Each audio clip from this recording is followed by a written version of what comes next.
What is going on here? So it would seem like one other missing scientist has finally been found, or unfortunately her remains anyway. 53-year-old Melissa Cassius, who worked for Los Alamos National Laboratory, a laboratory where a few of these missing scientists had previously worked, had been missing for an entire year. She was reported missing on June 26, 2025, when she never showed up for work. Cassius was not at her home either, but like with almost all these mysterious scientist cases, her belongings were, including her car and cell phone, which had been reset to factory settings. But not just her personal cell phone, but her work cell phone too. The last time she was ever seen again is this photo right here, where she was walking eastbound on State Road 518. In this day and age, with all these cameras everywhere, heavy surveillance, it's just very weird how there's very limited videos and photos of any of these scientists. Well, flash forward to a couple days ago, May 28th, again, they believe they found her remains in a very interesting spot too, in a national forest,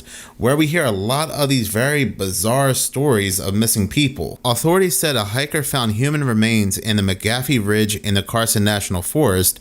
They also said they found a handgun alongside the remains, which is interesting too, because a few of these scientists have also taken handguns with them. Like for example, General McCaslin, he left behind his cell phone, his car keys, his watch, but he took his handgun. But going back to Cassius, the Office of the Medical Investigator helped to identify her remains, yet as of right now, her cause of death has not been determined. But given how strange and mysterious these national parks and forests are, I mean, they're the main locations of the missing 411, is it possible these other missing scientists are going to be found the same way? And I do feel like that the government and the so-called powers that be are not just going to connect this, but all these missing and deceased scientist cases to UFOs and aliens. I do find it to be very interesting timing. They're finding Melissa Cassius remains at the same time they're releasing this UFO and alien disclosure. They'll probably say that she has some mysterious burn marks on her body or something happened to her that they've never seen before.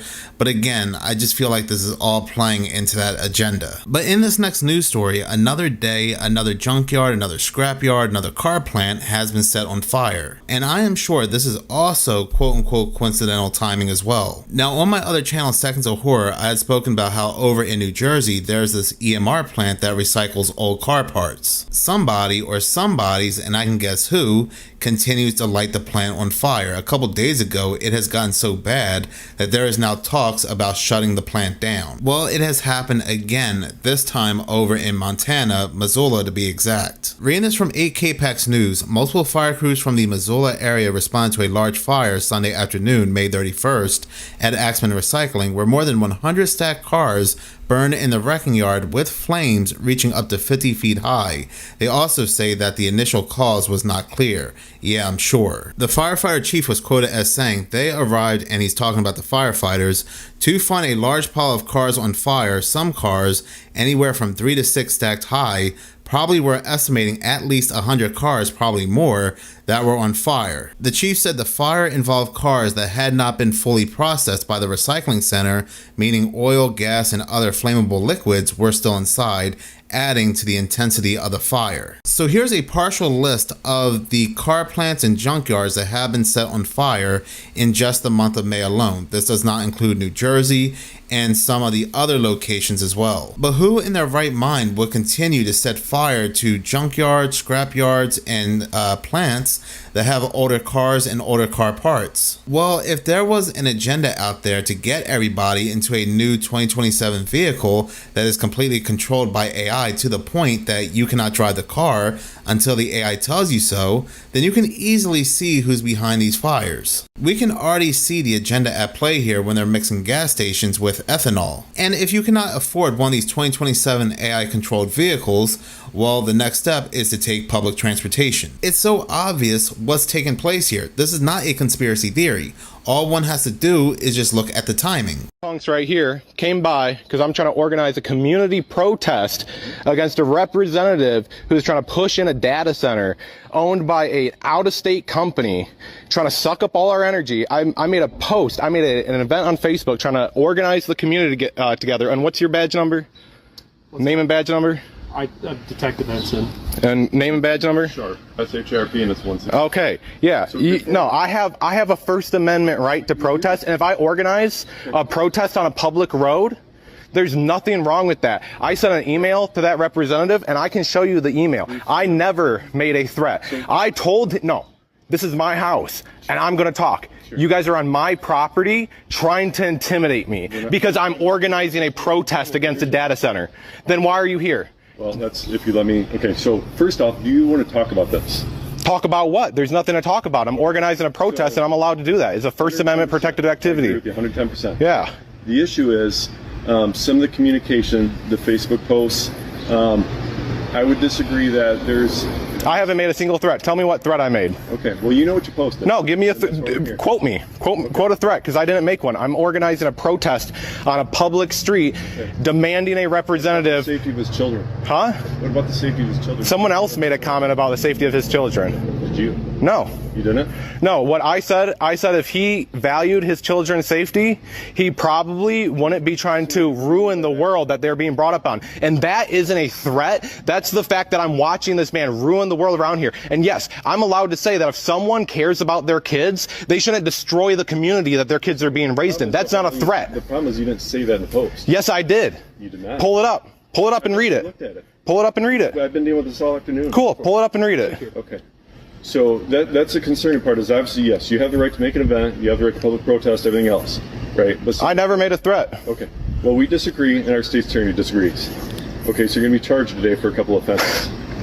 Seriously? I'm going to get charged for what? For stalking and intimidation. For stalking? When did I ever go to his house? So we'll explain that to you more. Okay, so you are going to be placed under arrest right now, okay? All right. Okay, so let me conclude your live stream. Wow. We need you to stay here with you. Again, interesting timing. The police show up to this man's door over, from what this man says, a non-threatening Facebook post, and the police, they can't even fully explain what the threat was in his post that made them show up. Or did they show up because he's promoting a protest against AI, against data centers?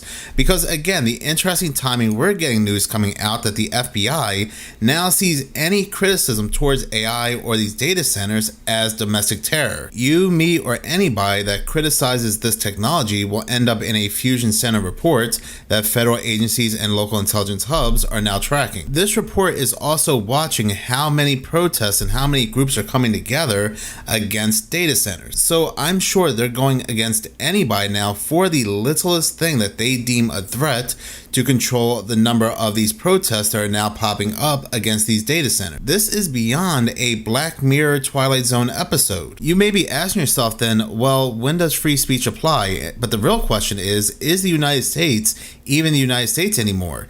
Take a look at this video from Angry Male Vet. The United States-Israeli Defense Cooperation Initiative. That is Section 224 of the NDAA for 2027 that the House just released on Tuesday. That calls for an almost seamless fusion between U.S. and Israeli military functions on a lot of levels. We already work with them quite closely on missile defense. This would expand that to AI, cyber, directed energy, you name it. There's an article out there, Responsible Statecraft, and I'm going to go ahead and try to put a screenshot of it up here so you can read it. It's really good, and it talks about how in some ways it's going to be even bigger than the $200 billion we have given Israel since 1948, and how it will almost mean U.S. military data becomes Israeli data. And so if you're like me and you do not want to sponsor what that government is trying to accomplish and what that government is doing under Netanyahu, then please contact your senator. Please contact your representative. Go talk to them in their offices, wherever they are. Talk to them at town halls. Send letters, phone calls, all of those things. It's 224, Section 224 of the NDAA. It's the National Defense Authorization Act for 2027. Just came out on Tuesday that the Republican Party is trying to push. I don't know if it has Democratic support as well, but this is something I had to find. And I really appreciate Responsible Statecraft putting the article out and letting us know about these things, because this would have flown under the radar. So if you can do anything to just be more aware of it and raise attention, tag your favorite creators and get them to talk about it, please do so. It's not getting the kind of attention that it should. We don't need to integrate even more with the Israeli defense system. We don't. And part of it is they're saying, well, we'll expand facilities that make Israeli goods in certain states. Of course, they're Republican states. And they'll say, like, oh, they're bringing jobs. It's a good thing. It's not. So they're advancing the Section 224 NDAA 2027 that, again, will merge another nation's military with the United States military. So again, the question happens to be, who controls the United States? And if it's not the United States government, then I'm guessing United States amendments no longer apply, or not at least the way they used to anyway. People can and should reach out to their representatives and speak their mind and have their voices heard. They absolutely should. But at the end of the day, I don't think that's going to change anything one bit. Israeli bioengineered chocolate is about to hit the markets in the United States. Investors like Cadbury and Mondelez, which obviously owns Oreo, Chips Ahoy, Sour Patch, Philadelphia, even Ritz need to be pointed out. Before we begin that cancel spree, let's talk about the impacts that it has on West African cocoa production and what kind of bioengineered chocolate we're even talking about to begin with. Oh, Mondelez International has developed milk chocolate bars with cell-based cocoa butter from Israeli startup Celeste Bio, in which the Cadbury owner has been an investor since 2022. Like it says right here, founded in 2022, Celeste Bio pairs ag tech and biotech with computational artificial intelligence, of course, to produce cocoa ingredients via cell culture. It selects different varieties of cocoa beans, extracts their cells, and grows them in a bioreactor with vitamins, minerals, water, and sugar. This then becomes a biomass from which it extracts cocoa butter and powder. Keep in mind, West Africa produces roughly 70% of the world's cocoa, if you didn't know. If large manufacturers ship to lab-grown alternative, millions of smallholder farmers in countries like Ghana and Cote d'Ivoire risk losing their primary source of income. Just to give you an idea of some brands that you might want to, I don't know, just stop buying. Pretty crazy, right? It's almost like majority of this you probably shouldn't be eating to begin with. But God, if this doesn't sound familiar, I don't really know what does. That video came from Beauty Merked, and I left chocolate alone for quite some time now, but a lot of people don't know that a lot of these brands, including Oreo, are heavily investing in this lab-grown bioengineered cocoa ingredient. And this Frankenstein sludge will now be going into their products and in other companies' products by 2027. Google wants to release an army of 32 million mosquitoes to battle other mosquitoes and save lives. But people are worried because the last time this was done, a sort of super mosquito was bred. And people are also wondering, why is a tech company doing this? So, is the panic justified? Well, here's everything you need to know. Google's plan is to mass breed male mosquitoes that are infected with a specific bacteria and release them. Only female mosquitoes bite, meaning they're the only ones that can transmit diseases to humans. The bacteria infected in the male lab mosquitoes essentially... That video came from the feed ski, and I have to say, I'm very surprised it wasn't 33 million. I'm sure they wanted it to be, but it would probably be a little too obvious. So the excuse can be made that this has helped in the past when it comes to other insects like fruit flies and the screwworm, and that the mosquitoes they're releasing are male mosquitoes, they don't bite. I get all that. But why is Google behind this? A search engine. Yeah, they own other things like YouTube and these massive data centers.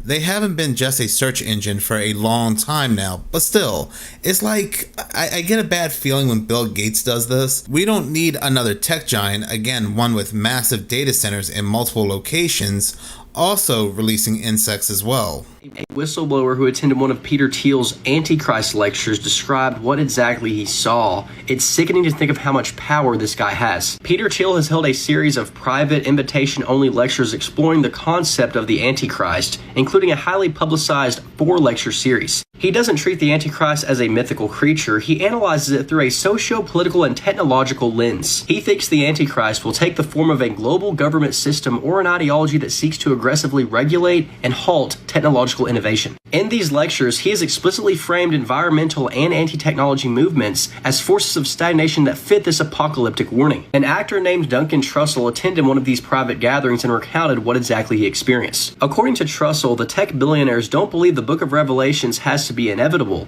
Instead, they view the apocalypse as a project with bugs that can be engineered away using super advanced AI, biotechnology, and space colonization. He implies that these tech billionaires believe they have the power to step in, alter alter humanity's predetermined theological destiny and reshape the future. Some of the ways they think they can accomplish this is by merging humanity with machines, achieving immortality and colonizing the cosmos. That video came from Uniting Now, and my question happens to be if Peter the Reptile Thiel sees those that are against AI, tech, and possibly these data centers, and I don't mean like against them that you hate all technology, but what these people are clearly doing as workers of the Antichrist or the Antichrist themselves. And does that also mean that Peter Thiel and those like him see AI as some kind of Christ? The real vision is so psychopathic that it's very hard for people to believe that it's true. And you have to understand the people who are running the planet don't look at you and me as the same species as they. And what they want is they've now created a technological infrastructure where it's much easier and risk-free for them to have a much smaller population.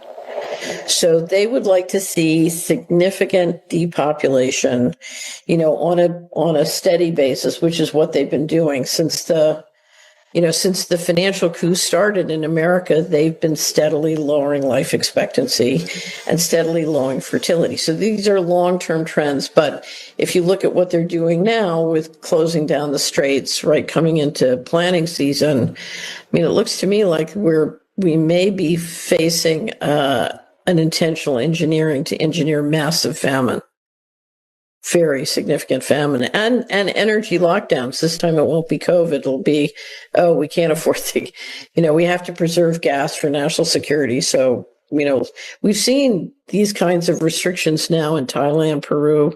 It's coming on around the world as the straits remain closed. So, they want to reduce population, but what they want with the population that they're managing is they want to delegate the governance structure to an AI infrastructure like a social credit system that can do surveillance and institute spatial control and financial control at very at a one-by-one level. And that's why you need all these massive data centers and extraordinary satellites and surveillance systems. I saw this video clip off Barry Stepp's channel, and it kind of makes me think of all these smart cities that they are creating. How many people can fit inside a smart city? What happens when these smart cities' population maxes out? It makes a lot of sense. There's a certain amount of the population they want to cull, and whatever's left will go inside these smart cities, and this is where they're going to have complete surveillance, complete control. Can you imagine texting a dead relative's cell phone for over 4 years because you missed them dearly, only to wake up one morning after 4 years of texting them? You finally get a response. You heard what I said. You finally get a response after 4 years of texting their phone number. And that's exactly what happened to this young lady right here. She texted her dead father's phone for over 4 years, every single day, morning, noon, and night. And one morning she woke up and got a response.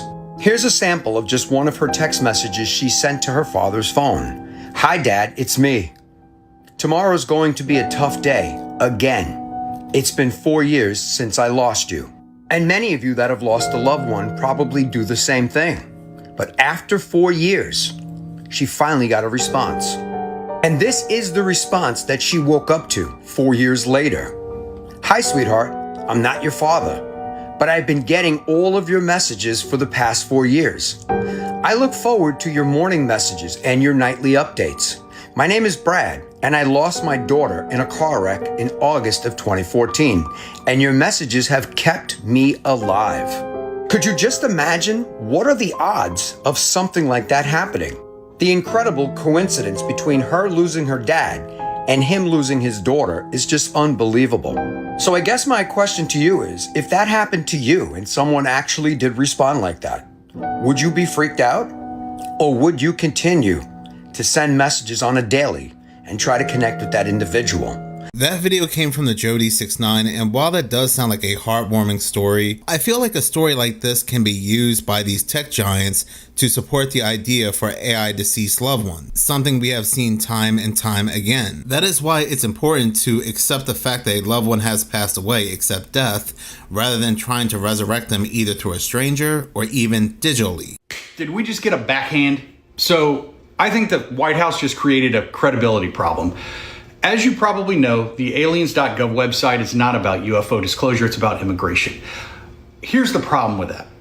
Think about this. For years, the UAP topic has been moving into mainstream discussion, right? Congressional hearings, military footage being released, credible whistleblowers, serious public discussion and discourse. Then the government launches a website called aliens.gov. Some people think the whole branding thing is funny. Others think it turns a serious topic back into a joke with kind of a backhand with it.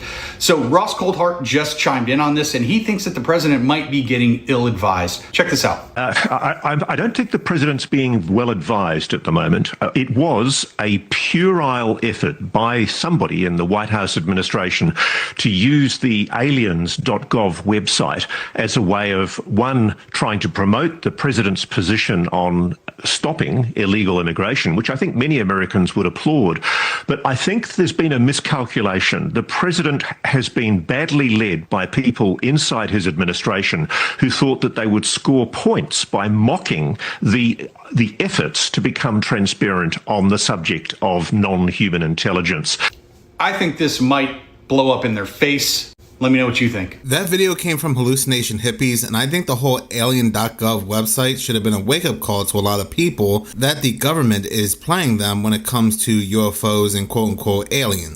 This is why I'm fixing up all these old cars. As more time goes on, we're going to discover cars like these built between 1995 and 2012 were the best generation of cars ever built. It was before all the planned obsolescence in computers and at the peak of engineering where they were building stuff to truly last and not worried about profits. Where today's generation of cars has been a huge disappointment, and it's only getting worse. From Silverados to F-150s to Jeep Grand Cherokees and even the Rams. These cars are having tons of problems. And what's even worse is they're already phasing out the parts on these cars. This is a 2020 Jeep Grand Cherokee. And guess what? The transmission fluid for this thing is on a national back order right now. It's the same fluid that goes in this eco diesel Ram, and we barely had enough to get the job done. In fact, we bought all the fluid that the dealership had left in stock because they had no idea when they would get it back in stock. And these Silverados with the 8-speed transmission is kind of the same deal.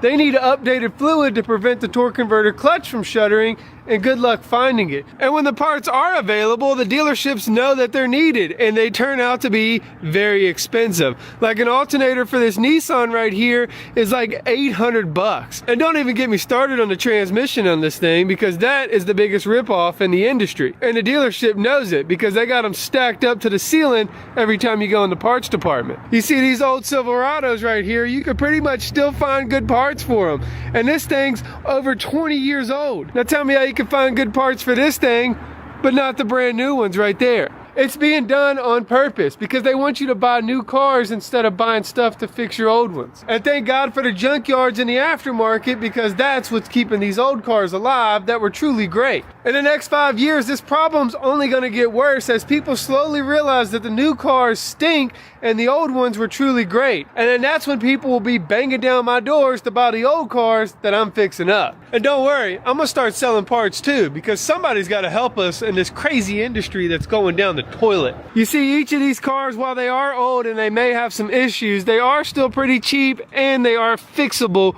for cheap, which means you can buy parts for them. The parts aren't that expensive and they're pretty simple and easy to fix. And once you do get them fixed, they usually don't break again for a good long while, unlike these new pieces of crap we got sitting around everywhere. It's funny how in the future we thought we would be driving futuristic cars, but it turns out probably be driving the old beaters we always did. And for more reasons to keep your old car, just stay dirty. And that video came from Just Call Me Eddie, and I hope he's paying close attention to what's happening to these scrapyards, these junkyards, and these automobile processing plants. And it's very, very true what he's saying. I'll take any of these older cars any day of the week over any of these new cars.